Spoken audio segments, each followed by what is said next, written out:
Hai, katanya minyak kelapa itu paling bagus untuk rambut. Tapi tunggu dulu, katanya lagi minyak zaitun itu lagi bagus untuk rambut. Tapi katanya lagi minyak kastor itu yang paling bagus. Jadi sebenarnya yang mana yang paling bagus? Intinya sih, jangan mudah percaya. Kalau menurut aku pribadi sebenarnya nggak ada minyak rambut yang paling bagus, mana yang paling wow, ataupun mana yang paling efektif khasiatnya untuk melembutkan rambut, ataupun untuk membuat rambut lebih mudah diatur, untuk menghitamkan rambut, dan segala macam itu.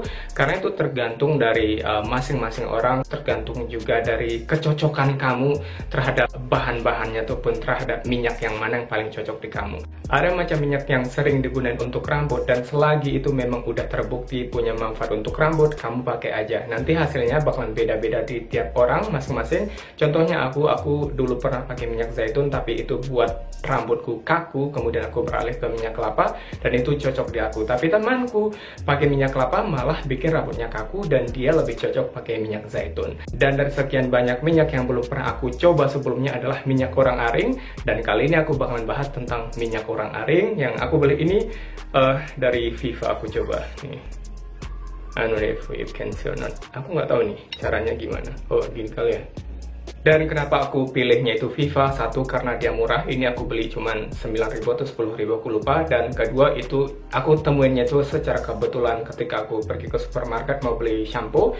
Dan tiba-tiba kelihatan ini ada orang-aring. Dan aku ingat beberapa dari kamu banyak juga yang minta aku review untuk pakai orang-aring. Jadinya aku pilih ini. Dan kamu boleh kok bisa pakai brand merek apa aja, ataupun Viva ini yang murah. Dan untuk bagian depan ini sebenarnya ditulis di sini cuman untuk rambut tampak berkilau dan hitam. Kalau di belakangnya ini dibuat untuk membantu melindungi rambut dan kulit kepala dari kekeringan, karena ada vitamin A dan juga vitamin F di sini. Dan untuk caranya itu, cara pemakaiannya di sini usapkan pada rambut hingga merata. Jadi kurang detail menurutku gimana sih sebenarnya, kayak kamu harus pakai kapan atau kamu pakainya itu lebih detailnya itu seperti apa.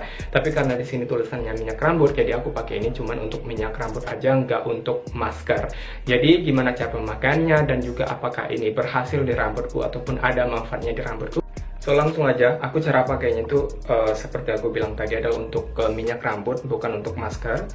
Aku cuma tetesin beberapa begini. Nggak aku langsung aplikasiin ke rambut ya, tapi aku buat di one, aku nggak tau lah ini namanya apa, gini ya pokoknya. Kemudian baru yang dia sampai nggak mengalir gitu, baru aku aplikasiin ke batang ataupun helaian rambut kamu, tapi nggak kena kulit kepala ya, karena ini kan nggak bakalan aku bilas nanti. Kalau misalkan kena ke kulit kepala, takutnya nanti dicampur keringat malah jadi masalah nanti. Misalkan menumpuk jadi kotoran dan pada akhirnya jadi ketombe juga, ataupun buat rambut gatal. Tapi kalau misalkan kamu pakai ini untuk masker, bisa kamu pakai sampai kulit kepala dan juga batang ataupun helaian rambut kamu. Tapi aku rasa mungkin hasilnya bisa lebih maksimal lagi kalau kalian pakai untuk masker sih. Udah kelihatan makin berkilau kan dia. Nah, ini yang paling aku suka banget dari orang-aring ini. Dia langsung buat rambut makin berkilau. Minyak kelapa itu sebenarnya juga buat rambut makin berkilau, tapi nggak seberkilau ini nih. Nanti sampai semua bagian rambut itu kena. Dan aku caranya cuman kayak gini aja nih. Santai, sambil di style untuk gaya rambut seperti apa. Kalau aku kan nggak terlalu macam-macam, cuman kayak gini aja udah gitu loh. Jadi itu tergantung gaya rambut kamu maunya seperti apa. Misalkan sebelum pergi ke kantor atau pergi sekolah. Dan dia ini juga lumayan bisa untuk mengatasi rambut-rambut yang berdiri satu ataupun dua. Biasanya di daerah-daerah sini nih suka berdiri satu ataupun dua. So selama aku pakai ini selama 2 minggu, ini sebenarnya botol yang kedua. Botol yang pertama itu aku udah pakai sedikitnya kayak segini, terus hilang botolnya, dan aku nggak nemu entah kemana perginya, mungkin ketinggalan ketika aku pergi keluar gitu, dan aku beli lagi. Dan ini sebenarnya hemat ya. Dan juga aku pakainya itu nggak setiap hari. Aku cuman pakai misalkan hari ini, kemudian besoknya kadang aku nggak pakai, besoknya lagi baru aku pakai, tergantung dari kondisi rambut. Kalau misalkan dia udah mulai kering, aku pakai lagi, tapi kalau nggak aku pakai. Dan ini yang nggak aku bilas, tapi ini tergantung dari kondisi rambut kamu ya, juga aktivitas kamu. Kalau misalkan rambut kamu itu mudah gatal, aku saranin kamu jangan seperti aku, tapi kamu harus bilas setiap mungkin sorenya.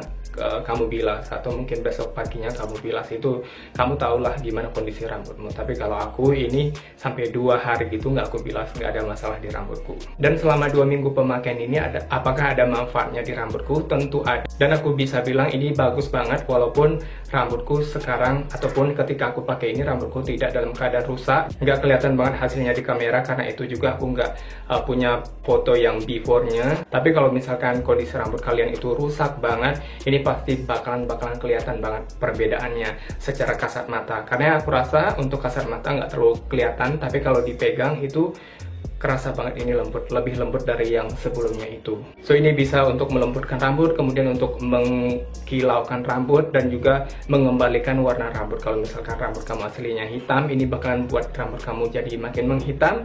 Tapi kalau misalkan rambut kamu aslinya pirang dari kecil, ya ini nggak bakalan buat rambut kamu jadi hitam. Dan dari sekian manfaatnya urang-aring ini yang aku rasain di rambutku, tapi ada satu kekurangannya ya. Selalu, dia bukan sempurna, tapi yang aku rasa kekurangannya itu adalah baunya. Baunya bukan yang terlalu menyengat ataupun gimana ya, tapi menurutku sebagian orang nggak suka dengan bau ini. Nah, aku sendiri sebenarnya pribadi nggak terlalu punya masalah dengan baunya. Aku malah suka kalau misalkan ini aku pakai untuk aromaterapi di rumah, untuk relax atau untuk meditasi gitu. Tapi kalau misalkan ini ditaruh di rambut dan nanti pergi ataupun bertemu sama orang, kan nggak cuman kita, tapi orang yang akan membauinya gitu loh. Dan kalau misalkan orang-orang di sekitar kita nggak merasa nyaman dengan bau ini, kan nggak enak juga ataupun nggak nyaman juga untuk kitanya sendiri.